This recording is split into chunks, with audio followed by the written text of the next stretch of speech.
Quando as emoções tomam o volante, você deixa de ser quem é. O trabalho começa a sofrer. As relações que sustentavam sua vida se rompem. A tranquilidade que existia se dissolve. E o mais perigoso, isso acontece sem alarde. Você só percebe quando já causou estragos. É como dormir no volante por 3 segundos e acordar com tudo destruído. O colapso emocional não vem com aviso. Ele se infiltra nas reações, nas palavras cuspidas no calor da hora, nos gestos que não podem ser desfeitos. E mesmo assim, muitos ainda confundem esse descontrole com personalidade forte, como se explodir fosse sinal de autenticidade. Mas não é. É fraqueza vestida de impulso. Reagir sem consciência é a forma mais rápida de se tornar prisioneiro de tudo o que deveria dominar. O problema não é sentir, é se afogar sem perceber que está afundando. Um homem que não entende como funciona sua própria fúria, sua ansiedade ou sua frustração está em constante risco, não só de falhar, mas de arrastar outros com ele. Não é o mundo que destrói,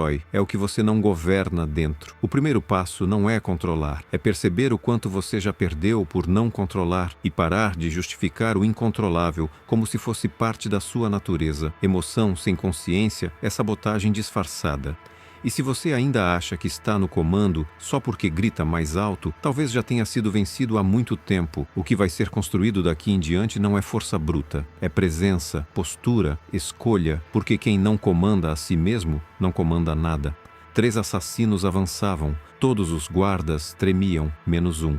Yagyu Munenori, protetor do Shogun, não sacou a espada nem demonstrou tensão, apenas permaneceu, imóvel, inteiro. Os agressores hesitaram. O medo mudou de lado. Naquela fração de segundo, Munenori se moveu, preciso, veloz, sem desperdício. Desarmou o primeiro e paralisou os outros 2, sem precisar lutar. Não foi força, não foi bravura, foi domínio. Durante anos, Munenori foi guardião de um dos homens mais poderosos do Japão, enfrentando pressão constante e ameaças que poderiam destruir sua mente a qualquer momento. Sua força não vinha da ausência de medo, mas da consciência do que sentia e do controle sobre a postura que escolhia assumir diante do perigo. Ele entendeu que emoções não são inimigos que precisam ser apagados ou controlados pela força bruta, mas estados que podem ser adotados deliberadamente, como posições em um campo de batalha invisível.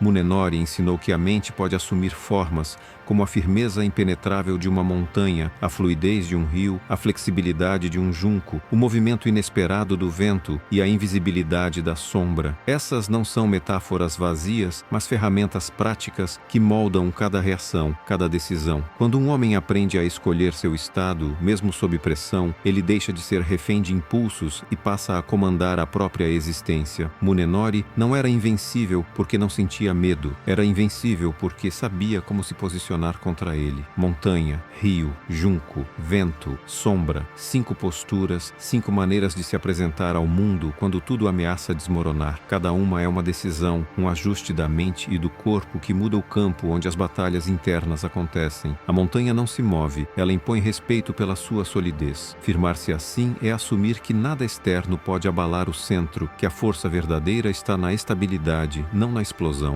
O rio, ao contrário, não confronta, ele observa, flui, recebe tudo sem reação imediata, oferecendo clareza onde outros veem apenas caos. Essa neutralidade é poder. O junco parece ceder, mas não quebra. Ele absorve a pressão, se dobra, redireciona as forças contra o adversário ou ao seu redor. Essa flexibilidade é uma arma silenciosa, quase invisível. O vento é inesperado, imprevisível, quebra padrões, desorienta quem pensa que conhece o ritmo da luta. Mudar de posição rápido, sem aviso, é criar vantagem onde antes só havia confronto direto. Por fim, a sombra, invisível, que não se opõe diretamente, mas se esconde em outra dimensão, tornando impossível qualquer ataque convencional. Essas posturas não são abstratas nem distantes, são escolhas que se manifestam em cada reação, em cada momento que você decide como se apresentar diante da pressão, da crítica, do conflito. O poder real não está em quantos músculos você mostra, mas na postura que você assume antes mesmo de ser desafiado. Um homem que domina essas posições vira tempestade, onde outros são vendavais passageiros. Quem entende isso sabe que força bruta nunca será suficiente. O controle começa no terreno invisível do próprio espírito. Entre o estímulo que desperta a reação e a resposta que você oferece, existe uma brecha invisível, um espaço que poucos percebem e ainda menos sabem usar. No Japão, esse intervalo tem nome, ma. Não é apenas silêncio ou demora, mas uma pausa carregada carregada de sentido, um lugar onde a liberdade verdadeira nasce. Quem se apropria desse espaço deixa de ser refém do impulso e passa a ter escolha. Essa escolha pode mudar o rumo de qualquer situação, mesmo as mais tensas. A pressa em reagir é a maior armadilha da mente emocional. Quem responde antes de pensar entrega o controle, vira refém do que sente,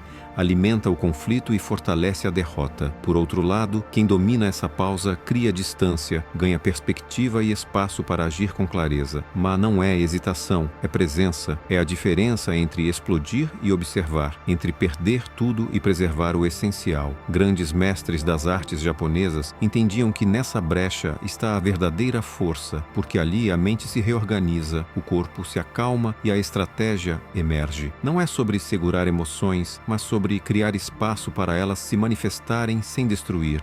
Aquele que vive essa pausa tem a vantagem que nenhum ataque pode tirar: o poder de decidir. E essa decisão não é só reação, é ação. Num mundo onde tudo exige resposta imediata, onde a urgência é tirana, dominar essa pausa é criar uma fortaleza invisível dentro de si. Um homem que entende isso não teme o caos externo, porque sabe onde mora o seu controle interno. Um deslize mudou tudo. Uma única gota de chá caiu no tatame diante de um dos homens mais temidos do Japão, um líder conhecido por punir com morte até os menores erros. O mestre do chá não recuou, nem suplicou por perdão.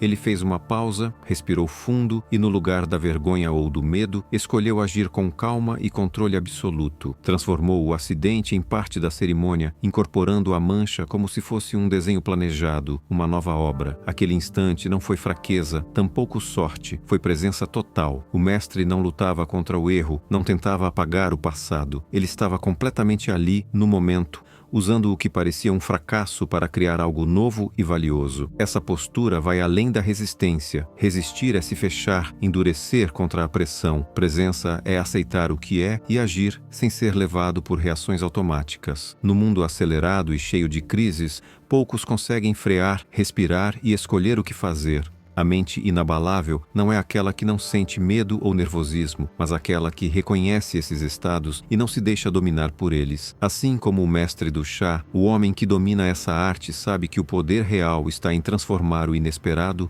em vantagem, a falha em oportunidade, o caos em ordem. Esse é o caminho para não ser destruído pelas tempestades internas e externas, para se manter inteiro e firme, independentemente do que o mundo jogue no seu caminho. A água nunca trava uma batalha direta. Ela não resiste nem se recusa. Ela contorna, infiltra, se ajusta, mas nunca perde o que é. A mente que se move como a água age da mesma forma. Não nega a emoção, nem tenta suprimir o que sente. Em vez disso, aceita, reflete e transforma. Quando a crítica surge, a mente fluida não reage com rigidez ou explosão. Ela desvia, redireciona a energia, usa a força contrária para criar movimento a seu favor. Como um rio que segue seu curso contornando pedras, essa mente mantém sua essência mesmo diante dos obstáculos. Ela vê a verdade sem distorções, sem ser puxada para o turbilhão das reações descontroladas. Essa qualidade de adaptabilidade não é sinal de fraqueza, mas de poder real. Água parada apodrece,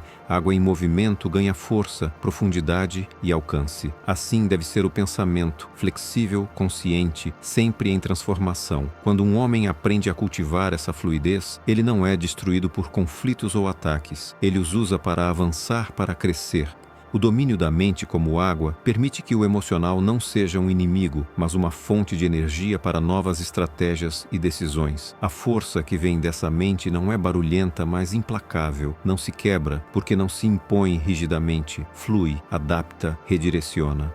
No caos do mundo, essa é a arma invisível do verdadeiro guerreiro. Ser forte o suficiente para não resistir ao que não pode mudar, mas flexível para transformar tudo o que encontrar pela frente. A transformação não acontece em saltos gigantescos. Ela se revela nos pequenos ajustes que você faz diariamente. Mudar tudo de uma vez é uma ilusão que só gera frustração. A verdadeira força está em responder melhor a um único gatilho, naquele instante específico que antes te dominava. Depois, faz o mesmo com outro gatilho e depois outro. Essas pequenas vitórias silenciosas se acumulam até que o domínio se torne natural. É como escalar uma montanha passo a passo, cada movimento construindo a base para o próximo. Kaizen, a filosofia japonesa da melhoria contínua, ensina que o progresso constante, mesmo que imperceptível, é o caminho para a verdadeira maestria. Um guerreiro não nasce de um único ato heróico, mas da paciência de 1000 pequenos ajustes que moldam seu caráter, sua mente e sua presença. Não é preciso uma revolução para retomar o controle, é necessário cultivar disciplina para melhorar um pouco a cada dia. Esse processo resiste ao desgaste da vida e se fortalece com o tempo. Cada desafio, cada gatilho emocional enfrentado com essa atitude se torna uma oportunidade para crescer. A constância supera o fogo momentâneo da vontade. Quem entende isso sabe que o poder está na rotina, no cotidiano silencioso onde se decide, se entrega ou avança. A vitória invisível acontece longe dos holofotes, dentro de você. É ali que o homem que escolhe comandar sua mente começa a se tornar imbatível. Um passo de cada vez, a transformação real se revela. O homem que não se abala não nasce pronto, ele é forjado. Não existe invulnerabilidade sem luta, sem queda, sem reconstrução constante. Emoções não precisam ser caladas ou negadas, elas precisam ser reposicionadas, entendidas como posturas a serem escolhidas, espaços para serem preenchidos, forças para serem redirecionadas. A vida não exige que você se torne um autômato frio, mas que decida acordar para a responsabilidade de governar a si mesmo, com postura firme, criando distância entre estímulo e reação, fluidez para contornar obstáculos e paciência para os pequenos ajustes diários. Você se molda. Essa transformação não acontece em um instante nem através da força bruta, mas por meio da soma silenciosa de escolhas conscientes. A pressa em explodir, a urgência em responder a cada ataque, só entrega o poder a quem tenta te dominar. O mundo não se curva ao grito, mas ao homem que mantém a calma quando tudo ao redor desaba. Essa calma não é ausência de emoção, é presença absoluta dela, convertida em ação precisa. Ser inabalável é compreender que o domínio começa no invisível, no campo interno onde as decisões verdadeiras são tomadas antes que qualquer tempestade externa se manifeste. O despertar não é luxo, é urgência, porque quem não domina suas sombras será dominado por elas. A liberdade que busca está no comando que assume sobre si mesmo. Não espere pela perfeição, mas avance com determinação. O homem que escolhe forjar seu espírito no fogo das emoções é aquele que nunca poderá ser derrotado.